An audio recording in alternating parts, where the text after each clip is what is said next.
y'all doing today? Are y'all ready to sing about the Lion, the Lamb, and the King? Let's do it.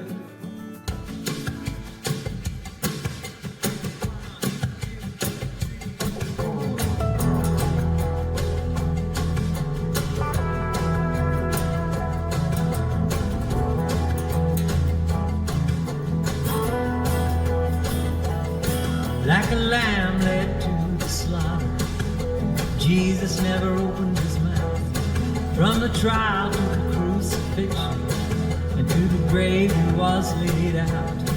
After 3 days in the garden tomb, I can hear the angels sing, as the lamb came forth as the lion, and the lion became the king. Sing with us, here we go. You won't find him again at the whipping post, standing there so meek, and he won't be nailed to a rugged cross, to his hands and through his feet. Oh, there'll never be another coward, cause he don't have to prove a thing. That day the lamb became the lion, and the lion became the king.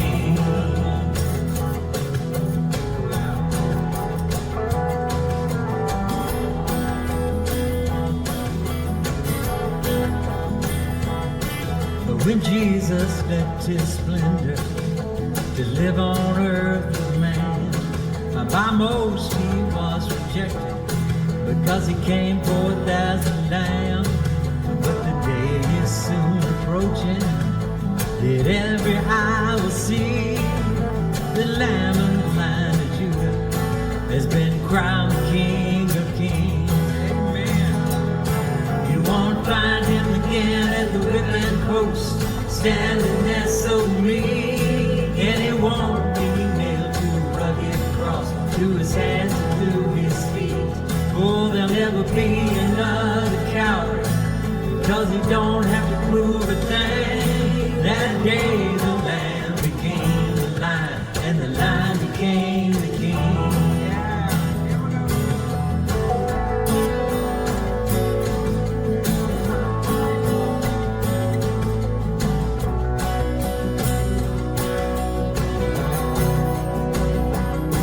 You won't find him again at the whipping post, standing there so meek, and he won't be nailed to a rugged cross, to his hands and through his feet. Oh, there'll never be another coward, because he don't have to prove a thing. That day the lamb became the lion, and the lion became the king.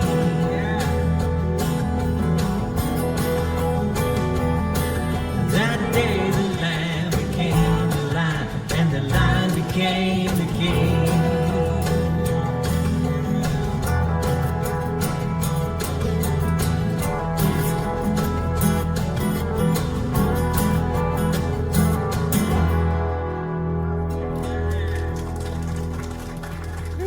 Wasn't that fun? Thank y'all. Thank y'all for singing along. Glad to have the Mending Fences folks here. Y'all raise your hands back there, guys and girls. We're getting as many ladies now we are men coming. We are so honored to have y'all. We got a few birthdays in here today I'd just like to mention really quick. It seems like the whole band has kind of had a birthday. So Vicki, she's out this week, but she had a birthday. Jill had a birthday this week. Happy birthday, Jill. And then Braxton and Bevan have birthdays today. So let's give them all a hand. Hey, isn't that crazy? I mean, they have birthdays on the same day.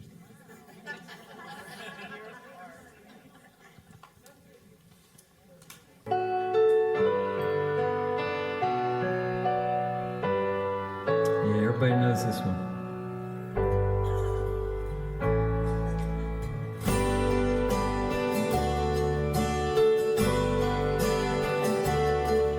The sun comes up, it's a new day dawning. It's time to sing your song again. Whatever may pass and whatever lies before me,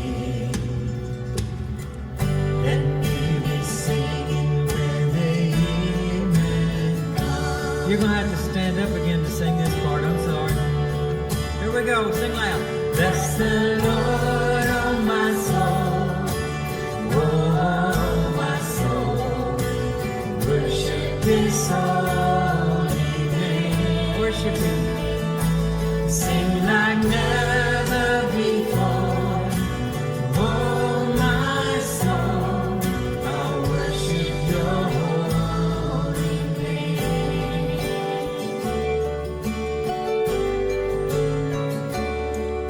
You're rich in love and You're slow to anger. Your name is great and Your heart is kind.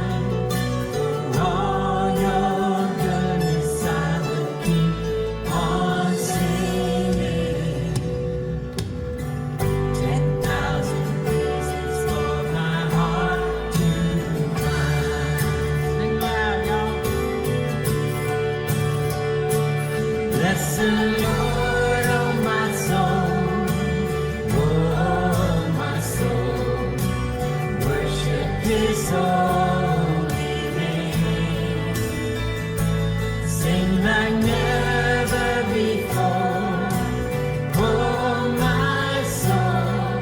I'll worship Your holy name.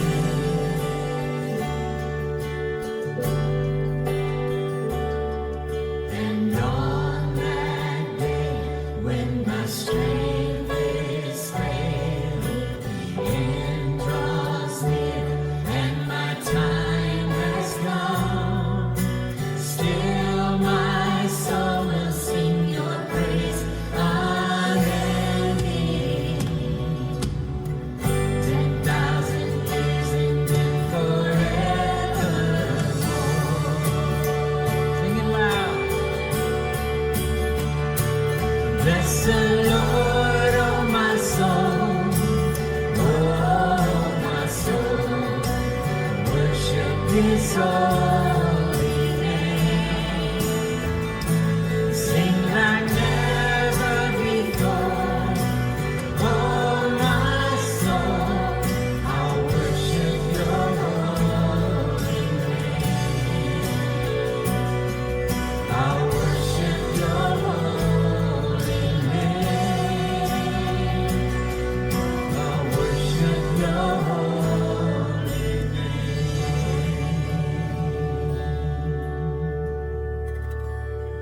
Amen. Good job, everybody.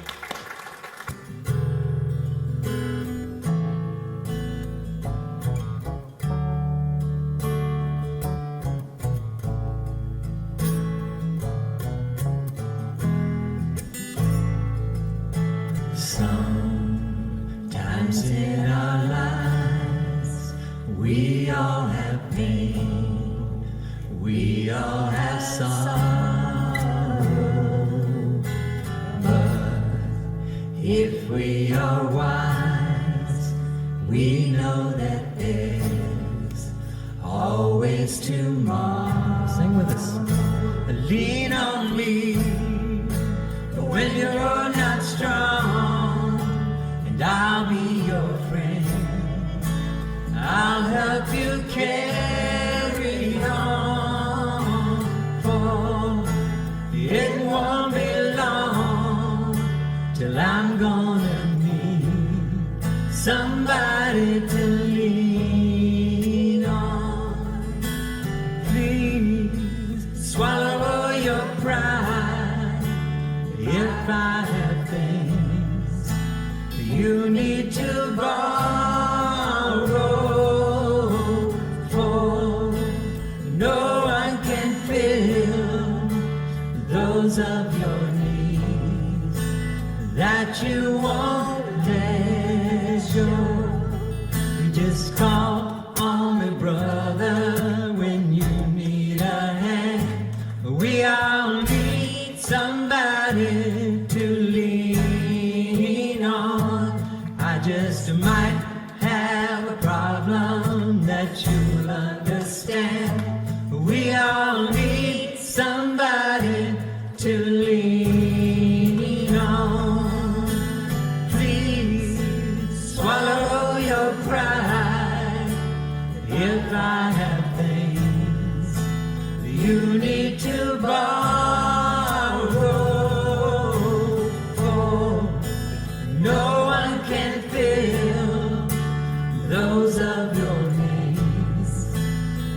that you won't let you lean on me when you're not strong, and I'll be your friend.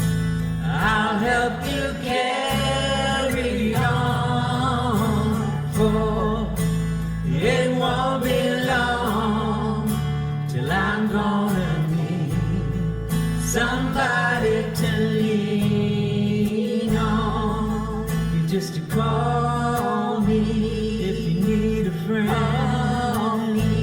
Oh, you just to call me if you need a friend.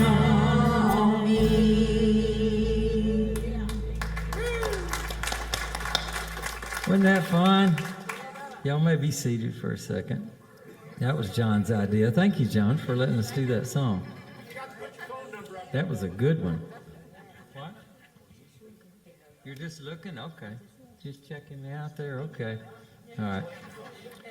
She's just leaning on me. That's what she's doing, isn't it, John? Of course. Come on, Sharon, you can lean on me. We're going to do a very special song for you right now. And if we all make it through without crying our eyes out, we'll be lucky. I know.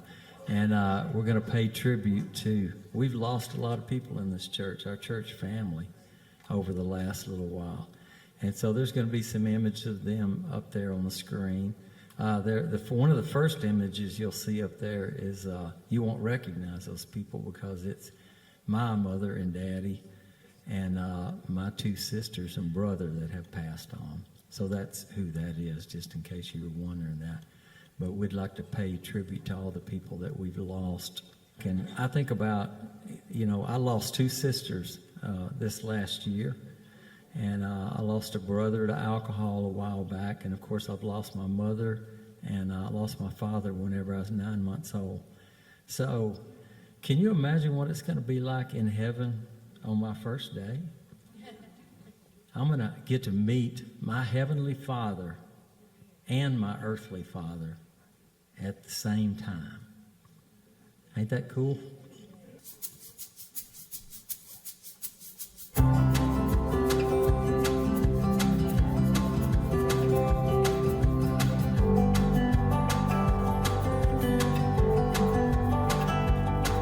I'm gonna wrap my arms around my daddy's neck and tell him that I missed him.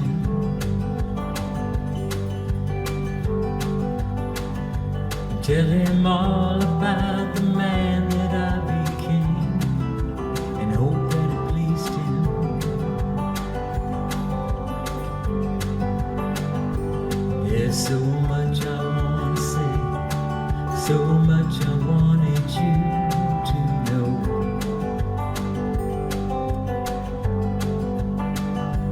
When I finally make it home,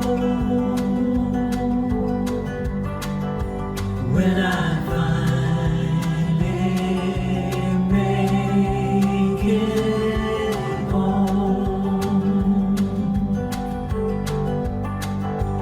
then I'll gaze upon the throne of the King, frozen in my steps.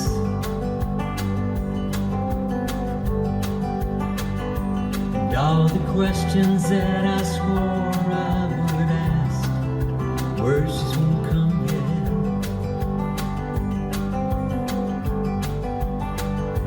So amazed at what I've seen, so much more than this soul mind can hold.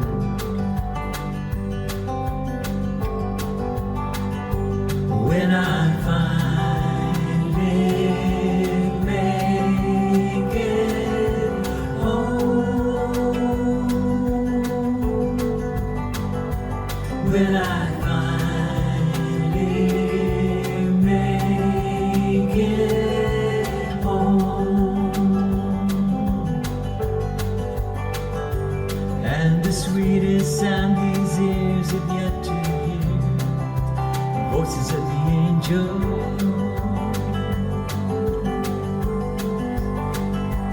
Whoa, whoa, whoa, whoa, whoa.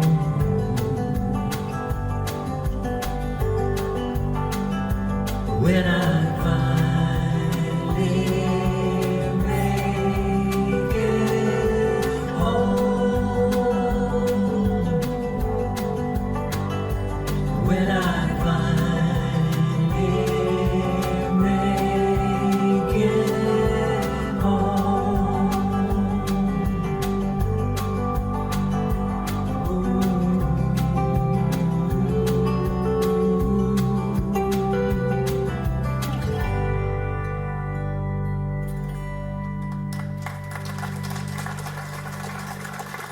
Thank you.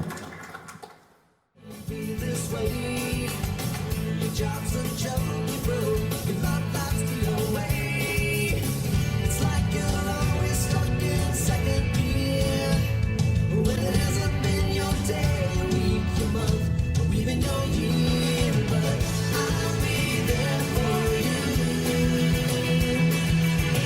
I'll be there for you. I'll be there for you, 'cause you're there for me too.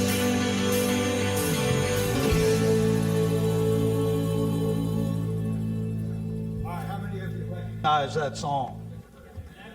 Come on. Let me see hands. Let me see hands. The most watched sitcom of all time. The most watched sitcom. Surpassed by only one other sitcom that's now on there. Anybody know what that one is? Big Bang. Big Bang Theory. And so the two most watched TV shows, longest running in syndication and all that, both of them have to do with friends and friendships and all the stuff they get into. And so that's the reason that I wanted to bring that out to you. February 27th is going to be our Friend Day, and we're going to celebrate friends, but we're going to look at what friends are and some other peripherals of that. Now, if you're paying attention today, just about everything in the service has to do with friends. Lean on Me and all of that, our friends that have gone on to before us into glory. And one of the things that's a realization to me is the longer I'm here, the more my friends are there. Right? My friends and my family. So we've got a lot to look forward to, but we don't want to live this life and waste it. We want to honor those relationships. We want to make more relationships, and we want to celebrate this relationship that God gives us called friends. And so that's what I'm going to try to do over these next 4 weeks, is to teach us some things about friends. Now, I find it interesting. The two most watched programs on TV have to do with friends. Tells you something. They know how to get into the psyche of the public and know what they need and want and crave and those kind of things. And I'm telling you that friendships is something today that is more rare in America than it's ever been. I'm going to unwrap that some for you. But here's what I want to show you. Read this with me, okay? Show me your friends, and I'll show you your future. You believe that might be true? Let me tell you some things that I've discovered.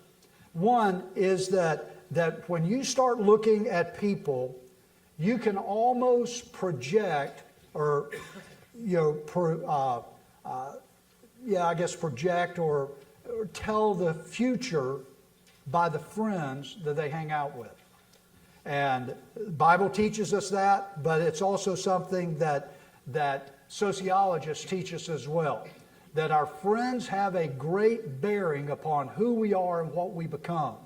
Now, you tell your kids that. You tell your kids things like you can tell a person by their friends, bad company corrupts good morals and different things like that. And yet friendships are something that we crave, that we want.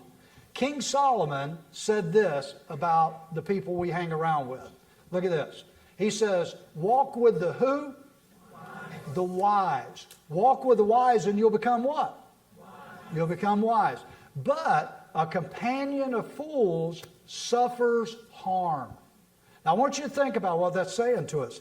Because he's saying, what sociologists say to us, that if you hang with smart people, your intelligence quota goes up. If you hang out with people that are good at something, then your ability to do that generally will go up. You hang out with people that know how to manage money, you learn how to manage money. You hang out with people that are good in a marriage relationship, then your marriage relationship can get better. You hang out with people on the other end of the spectrum, you're going to become like that as well. It's just kind of a law of nature as well as something that God has already told us about. So that saying, show me your friends and I'll show you your future. Now, in my life, it's true, and I believe it's true in yours. One of these days, I will share with you again my story. It was that Luke 15 story where I was the prodigal son. I was the one that ran away from God, and it took a lot of things in my life before I came to myself and realized where I was at and realized that I had a hope and a future, but it was only in Him, in Christ, that was true. And so I had to change things in my life. And just as that's true, I can also trace those things that led me there to the people that I was hanging around with. When I ran with good friends, I stayed out of trouble. When I ran with the wrong crowd, I found myself in trouble. And I can look back on that. I'm not laying the blame on them. I accept full responsibility for that. I made that choice of who I was going to run around with. But I cannot deny that my friends had an impact. The people that I hung around with had an impact on the trajectory of my life. Now here's another reality to go along with that, is that if I take a look at my life and I trace my successes and the things that I'm good at, I can also find people that God has placed in my life in order to add into my life those things that help get me here as well. I can give you a list of people that God has placed in my life at key times in my life that changed my trajectory of life. I was born with my mom, had 7 kids. I was the youngest of the 7. My earliest memory is at a children's home when my mother and this strange man came to pick up me and 2 of my siblings, and we got into a 1953 Chrysler 4-door, maroon and white. I was 3 years old, and that is impregnated in my mind whenever they picked me up at the children's home. And for years, I went through being immersed in alcoholism and infidelity and all those things, and it had an impact on my life. I swore against it, but then as I got older, I repeated the same thing. Anybody else been a prodigal? You know what I'm talking about? It's almost like it gets wired into you.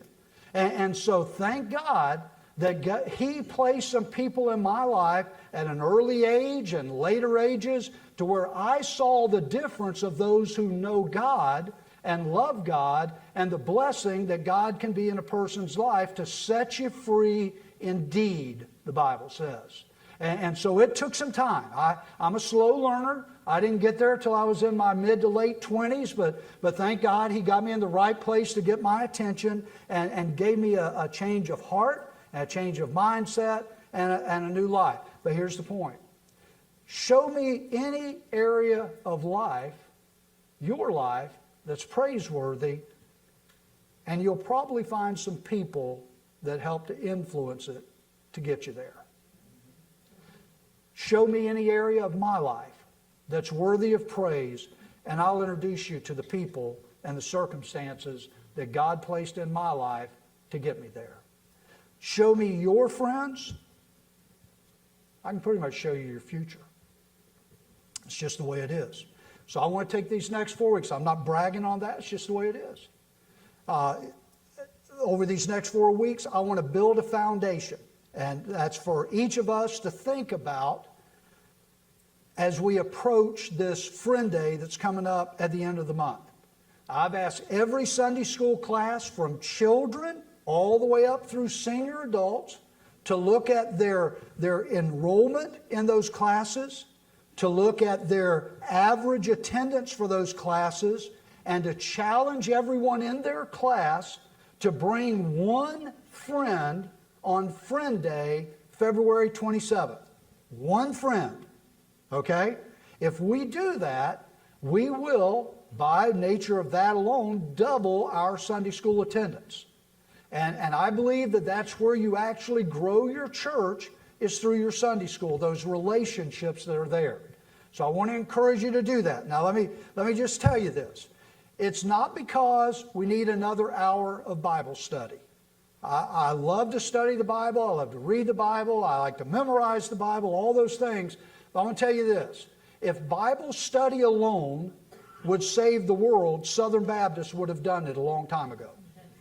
We major on Sunday school and all that. You can argue with the merits of that all you want to. But that's not, it's not about just getting them into Bible study. I think they will get a lot out of Bible study. But I also think they're going to get something better out of the relationships that they can form there. Okay? It's not because we want to brag about the numbers. That, we doubled our Sunday school enrollment. That's not it at all. That's a good thing. That's worth bragging about. But that's not the reason. Really, the reason is because you need this. I need this. Why is that, preacher? Because God gave us a responsibility and an accountability to reach the people He places around us. That we are the light. We are the ones that are commanded to go and to make disciples. And the reality is people don't care what you know until they know that you care. And if you will make a friend, press through and invite a friend to come with you, develop not just, got an arrow in my hat or a notch in my belt or whatever it is. No, you're one friendship away from having the best friend that you've ever had. Isn't that a pretty good idea?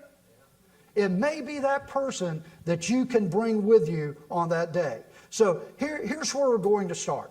Right now, here's what I want you to take out a pencil, a piece of paper. You can use the bulletin there, but I want everybody to have something to write with. I don't care what it is. Eyebrow pencil, borrow something from somebody else, but I want you to have something to write with. Ready? Here's what I want you to do. When I say go, I want you to do something. I don't want you to think about it. I just want you to do it. You ready? I want you to write down the names of your 10 best friends. Write them down. Your 10 best friends. It cannot be who you're married to. It cannot be your family or your children or your pet. Well, I want you to write down the name of the person that you could call at 2 o'clock in the morning because you had a problem, and within 30 minutes they would show up at your door. Write it down. Go ahead. Go ahead. Give me 10 of them. Give me as many as you can. Some of you are not writing. While you're doing that, while you're thinking about that, I'll let you continue with it, okay?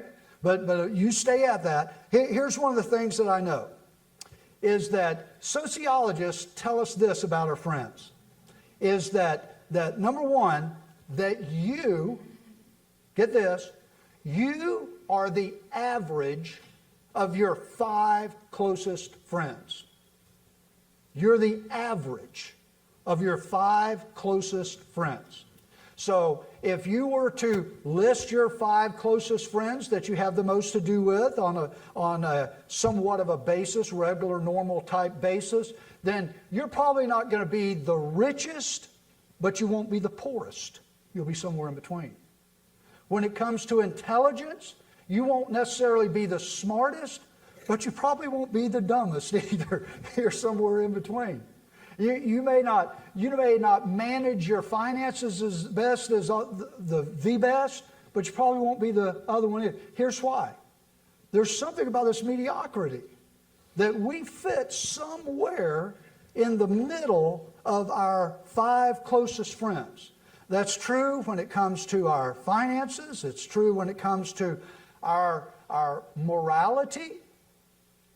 That you're going to have some people in your friendships that they're real moral and some that are not real moral.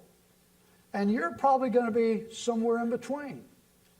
If all of your friends are partiers, guess what? You're probably a partier too. Now don't look at me like church people don't do that. I've been in this for over 40 years, man. We know. Everybody just shake your head. You know that goes on. Now it shouldn't. It shouldn't, because we profess something different. But the reality is some of that takes place. And here's the deal. If the people that you are closest to are like that, chances are you got a little party going on too. You're in the middle. You're in the middle. That's what sociologists teach us. Now, here's the other good thing.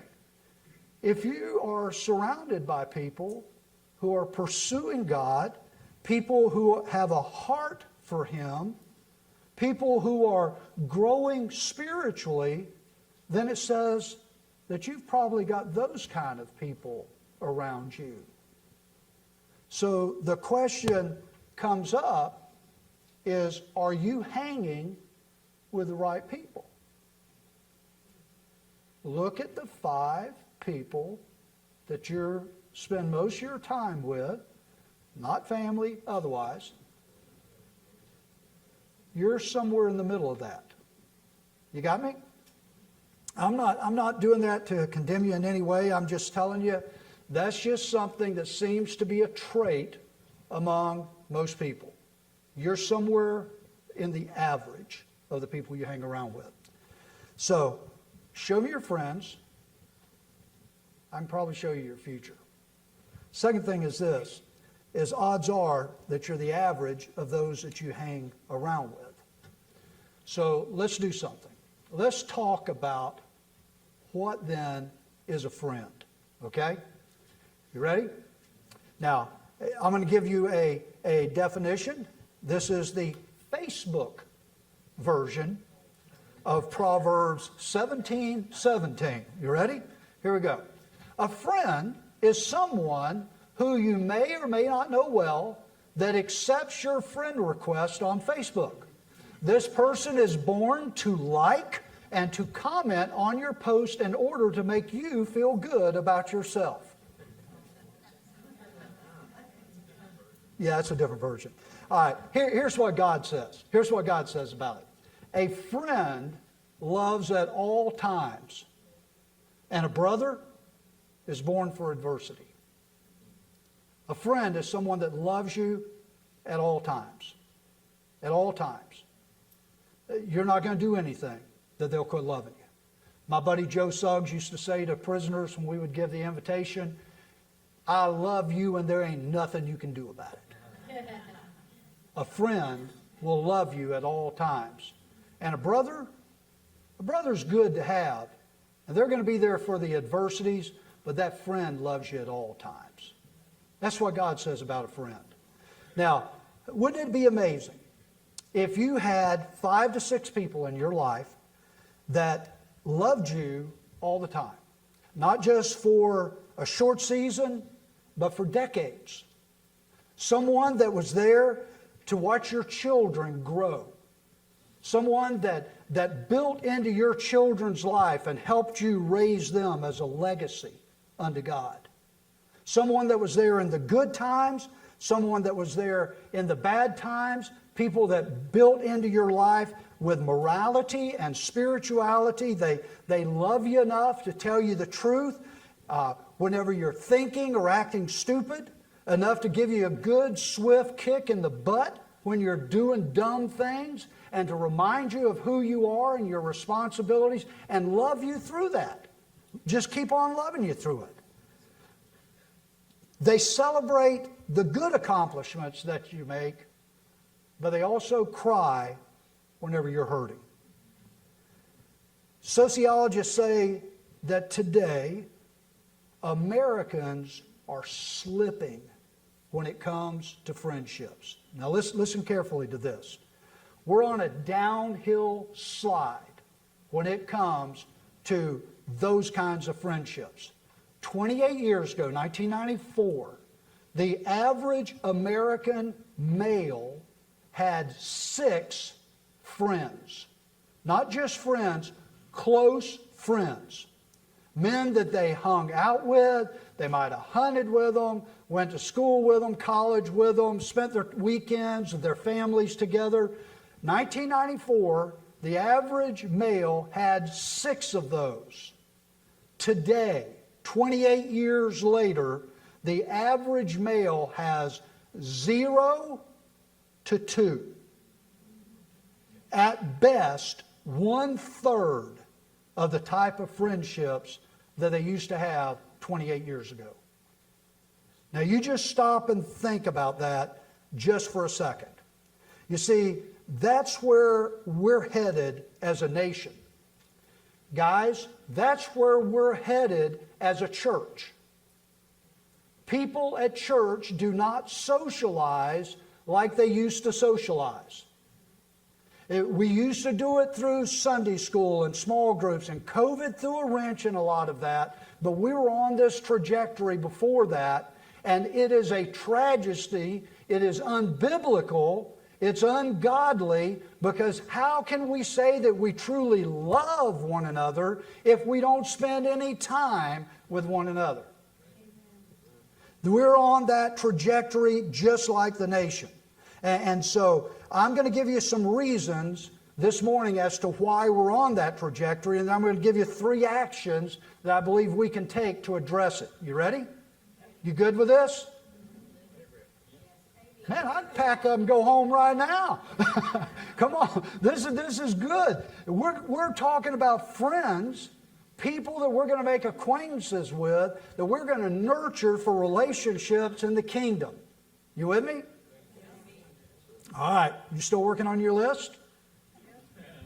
Good luck. Here we go. I'm going to give you 3. First one's this. Is reasons we don't make better friendships is because we're too busy. We've increased our work time. Now, I know there's a big push to cut down the time of work, but here's the problem. We work when we're at work, but we also work when we're at home. We work whenever we're driving. A lot of my conversation time is when I'm sitting behind the wheel. If I'm running up and down the road or running here or there, that's a great time for me to get a conversation on the phone, touch bases with some of you. I'm working when I'm driving. I'm working when I'm at home. Got a phone call while we were gone, and the phone call says, "Hey, I know you're on your honeymoon, but..." I didn't answer. I just let it go to the voicemail. I said, "Yeah, well, you know where I'm at, so don't expect an answer, all right?" So I just felt like that was a husbandly thing to do. Listen, we're too busy. We're just too busy. We're too busy because we've got so many things that we can work on no matter where we are. And we're consumed with the competition of it and all of that. You've got to be working, and we find ourselves working way too much. Way too much. Secondly is this. We're too broken. We're too broken. Now here's what I mean by that. Friendships are declining. Now hear my heart. Hear my heart on this, okay? Because I know this is going to hit hard with some people. And I'm not trying to discourage you. I'm not trying to judge you. That's not it at all. But I want you to hear me. We are broken because our families are declining. When marriages decline and fall apart, families decline and fall apart. Every kid in a marriage that breaks up thinks it's their fault. At some time, they're looking at themselves. If only I would have obeyed better. If only I would have been this or that, then mom and daddy wouldn't have broken up. And so kids wind up getting broken in those relationships. Listen, friends get divided up in a marriage. Not just finances, but who are you going to be loyal to? Or can you be equally loyal to both? Usually that's not the case. So even friendships get broken up and divided. That's pretty sad. But you know what the outcome is? Kids that are brought up in that, as well as those in those relationships, begin to look at themselves and say, you know what? I trusted in this relationship. My mom and dad, I trusted. My wife, my husband, I trusted. These are the people that I have trusted more than any other people in my life. And what it tells me is I can't trust people. And so I don't want to hurt people that way, and I don't want to be hurt that way anymore. So I'm going to go into a cave emotionally, and I'm not going to put myself out there like that anymore. Eventually, we get this shell built about us, even as believers, guys. Even as believers. And it should not be so. Families are broken. I hope that you hear what I'm saying, not out of judgment. The Bible says this about friends. Faithful are the wounds of a friend, but deceitful are the kisses of an enemy. I am not going to stand up here and tell you just what you want to hear. I'm going to be your friend. And I will tell you what God says to tell you. We've got to be careful about these relationships. And here's the third reason. Oh, you're going to love this. We're too connected. I don't mean to each other. I mean to our telephone, to our computer, to our TV, to our media. And I'm not against media or social media at that. I'm not opposed to it. I am opposed to socialist media, say that, but not social media. Honestly, I've got a Facebook account, I've got an Instagram account, I've got a Twitter account, I've got, what else do I have? Pinterest. I've even got a Pinterest account. So men don't have Pinterest accounts. Man, there's good recipes on there. I've got all these accounts, but here's the reality. I rarely will post anything on those accounts. You know why? I'm slow to do a like or a thumbs up because just as sure as I do, someone's going to agree with it and somebody's going to disagree with it. You will not find my breakfast on Facebook or my dinner. Now, I make some pretty nice meals, but I'm not going to post them on there. I'm not going to air out my disagreements or my arguments with you or with whatever else because I found out that no matter what I post on there, it creates a division. Some are for it, some against it, and that becomes personal, at least to them. Not necessarily to me, but to them. Now the danger is, where is the platform for that? I think it's face to face, not thumb to thumb. Do it face to face, not thumb to thumb. You see, if I post my breakfast on Facebook, then what I wind up having to do is I am basically making something that I post a reflection of the image that I have of myself that I want you to have of me.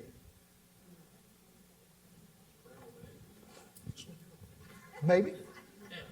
But boy, they look good when they got cheese sprinkled on top, the right portion, presented the right way, and with the right garnishments on it. I mean, it's all presentation, right? Because if I just put a hump of scrambled eggs on there, then that's, what's that? That's just eggs. Here's the problem. It's a reflection of us. And people want other people to agree with them, to like them. And it winds up being an image thing. If I post my selfie on there, it's got to be just right. See, so I have to stand, let me find my phone, I stand a certain way. You want a side view, just a little bit of the front, because if you stand front, you look wider. So you got to stand with just a little bit of a lean in it, and you got to get your phone in the right location.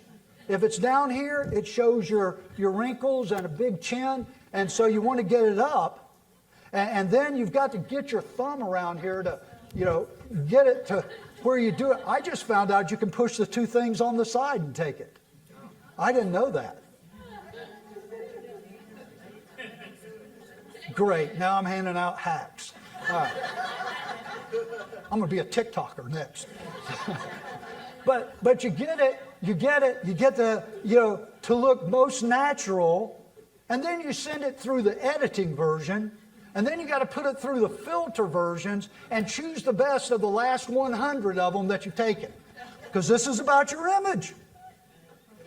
And if your friends don't like it, then you take that personal and you'll send them a little note. I liked yours. I'm going to unfriend you. I'm going to block you. Listen, here's what I'm saying. What that leads us to, and here's what psychiatrists are saying about this. Our kids and a lot of people, they estimate their value of themselves by an image and by how people will react to that image. And even the image is not really you, it's just an image. It's what you want people to see. Relationships have to be face to face, not thumb to thumb. You with me? So how do we get beyond that? Let me give you 3 things. I don't even know where we are time-wise. I got 15 minutes for the first point. How do we have better relationships? I'm kidding. How do we have better relationships? First thing is this. You got to be a friend. You got to be a friend. Proverbs 18:24 says this. A man who has friends must himself be what? You want to have friends? Be friendly. There's a reason some people don't have friends. They're not very friendly. Make yourself open to friendships. I can't tell you how many times through the years people have said to me, boy, it's just really hard to get into the cliques at your church. Really? What have you done? Did you go to a Sunday school class? No. I've been there 3 weeks and nobody's spoken to me. Really? The information we get is folks seem to be pretty friendly. I wonder why it is that some people find friends and others look at excuses for not having them. You stand a much better chance if you come. You stand a greater chance if you get into a small group, because you can worship as a large group, but you can hide in here. If you get into a small group, then our facilitators are going to do their best to draw you into that conversation, because we want you to be a part of it. You with me? Your iron will sharpen my iron. We will help each other as friends. What's it say? A man who has friends must himself be friendly, but there is a friend who sticks closer than a brother.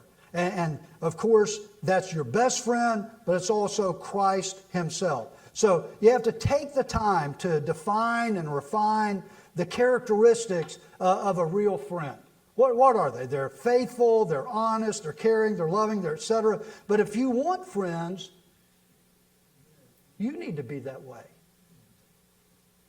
Because people are going to gather around them people that are like them. Make sense?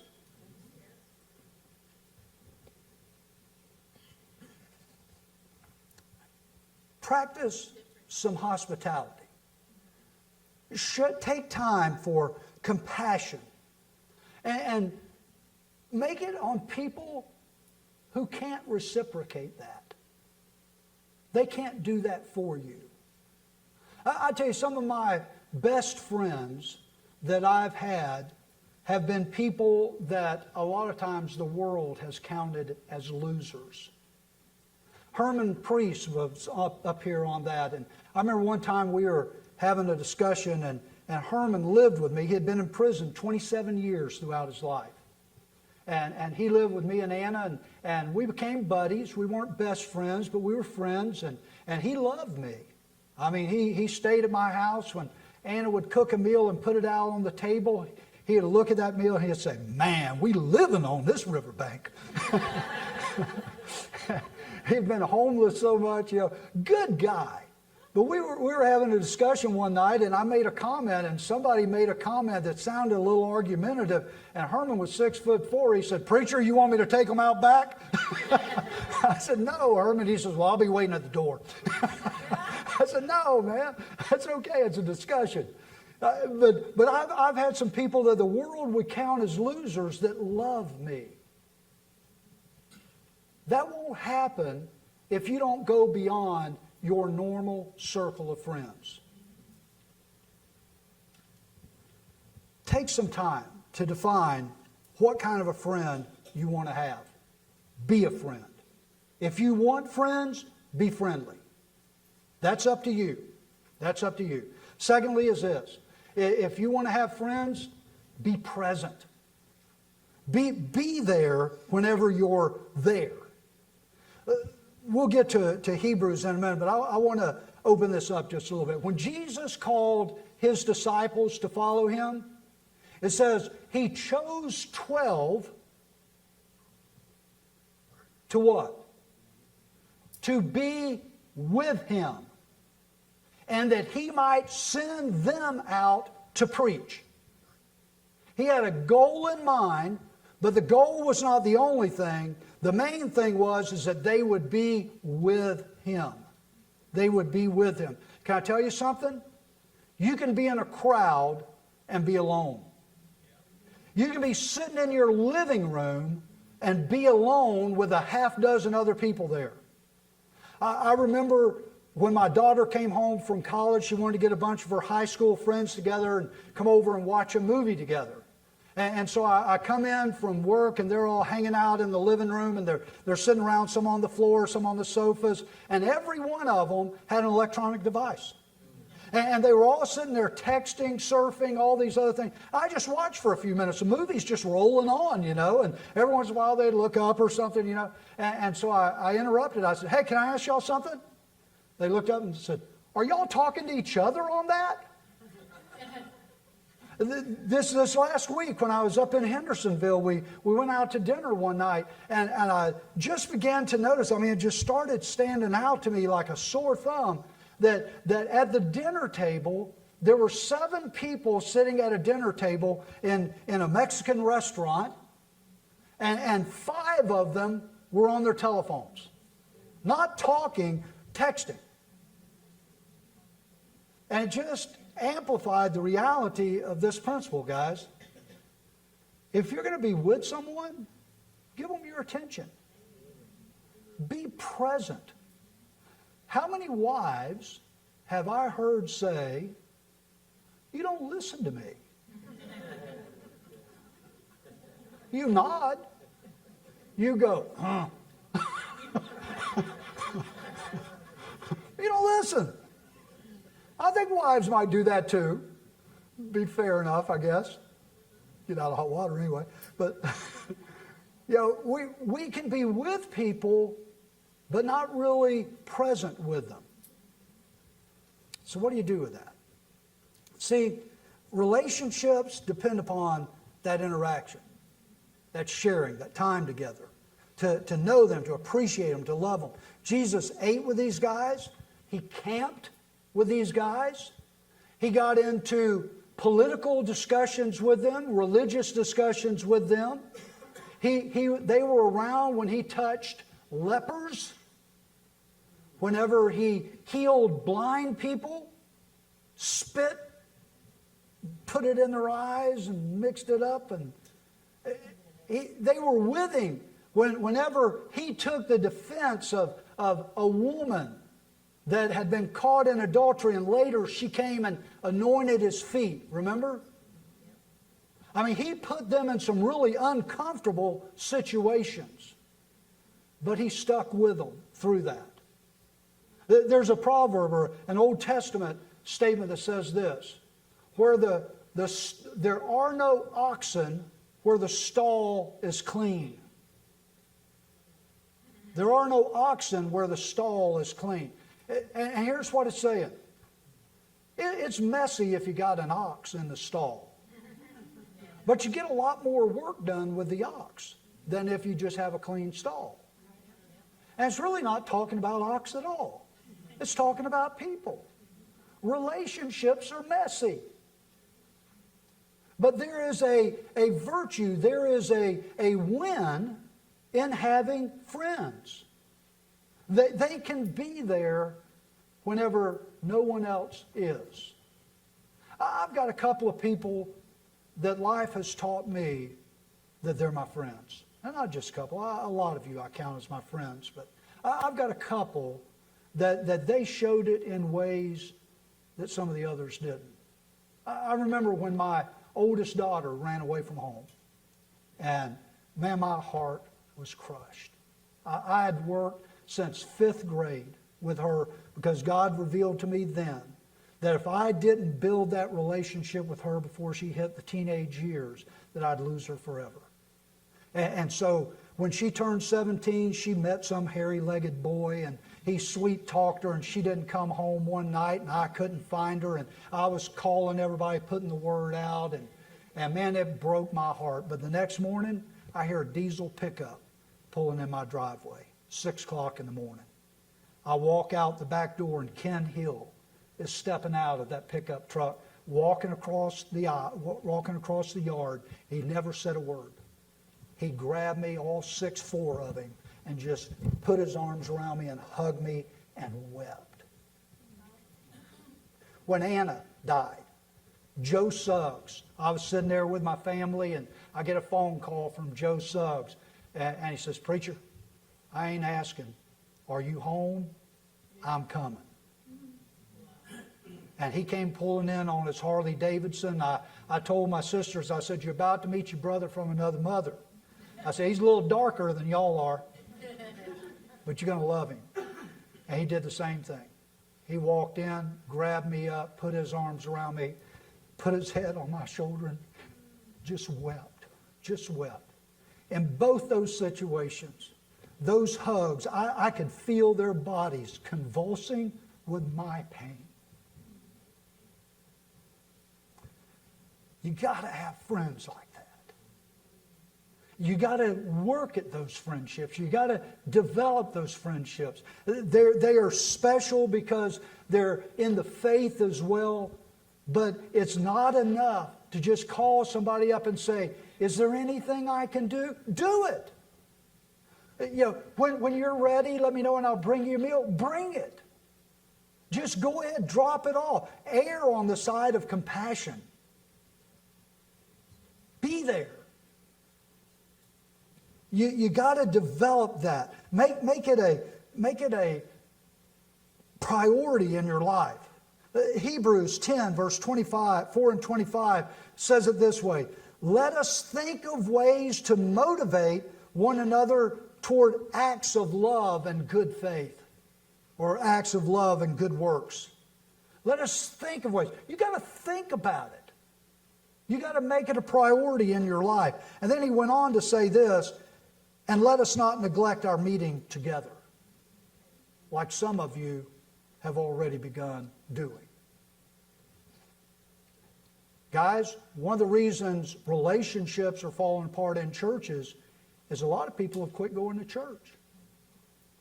And one of the reasons people quit going to church is because they're looking for that brotherhood and sisterhood that's fallen apart. Be a friend. Take those steps. Be present. The last thing is this, is be open with them. Be open. When you're with people and you're present with them, don't dress it up. When I told Herman I was going to share my testimony one time, he asked me this question, because he and I had talked. He knew. He said, "Preacher, are you going to get naked or are you going to dress it up?" I said, "Herman, they can't take naked."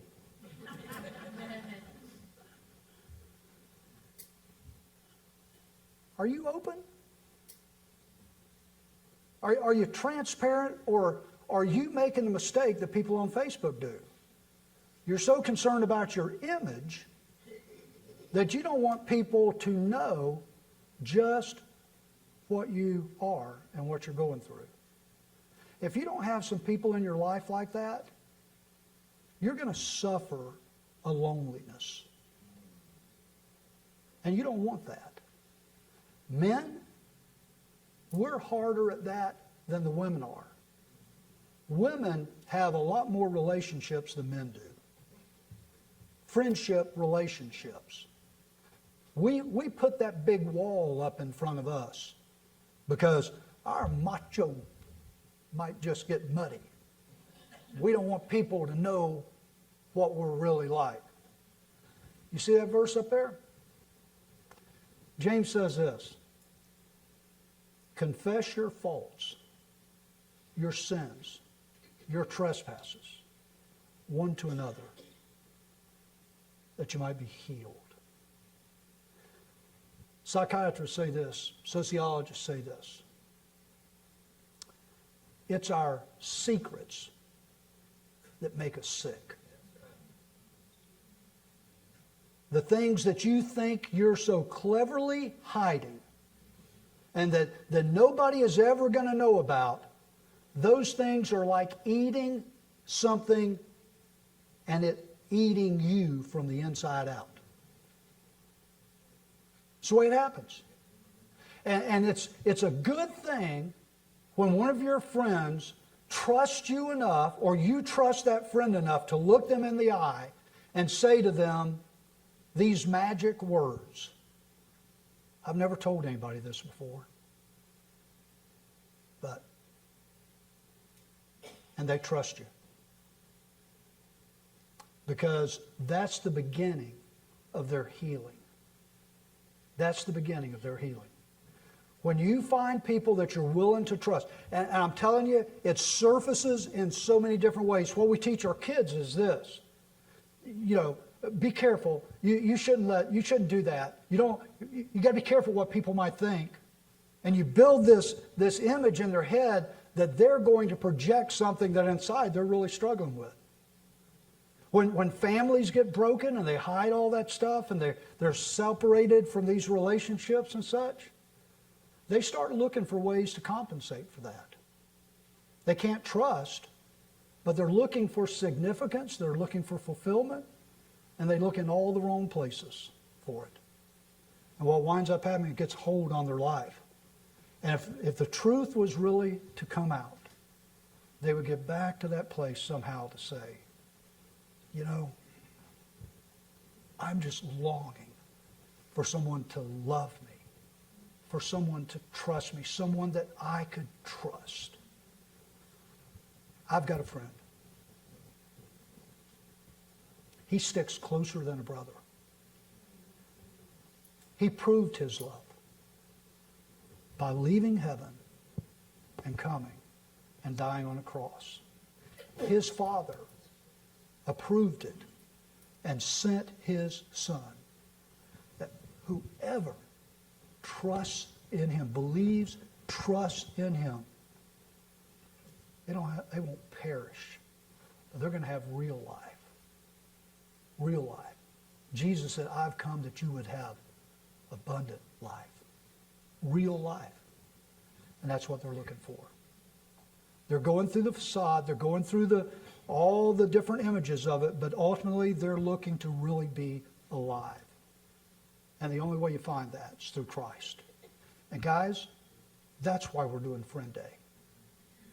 God has put you around people that need Him. You're not saved just so you can go to heaven. You're saved to be a light and a testimony for Christ. And if you love people, which is the second commandment, right? Second greatest commandment is to love one another like I've loved you. Then love them enough to be their friend and to give them the gospel. Invite them to a place where they can meet other people that will help you in that. Be a friend. You're going to have to work on these. You got your list done? It's a good place to start. It's a good place to start. If you know Christ as well. Every head bowed, every eye closed. I believe you're here today by a divine appointment. I believe that's true of our life every day. I believe that's true with the people that God's going to place in your life throughout this week.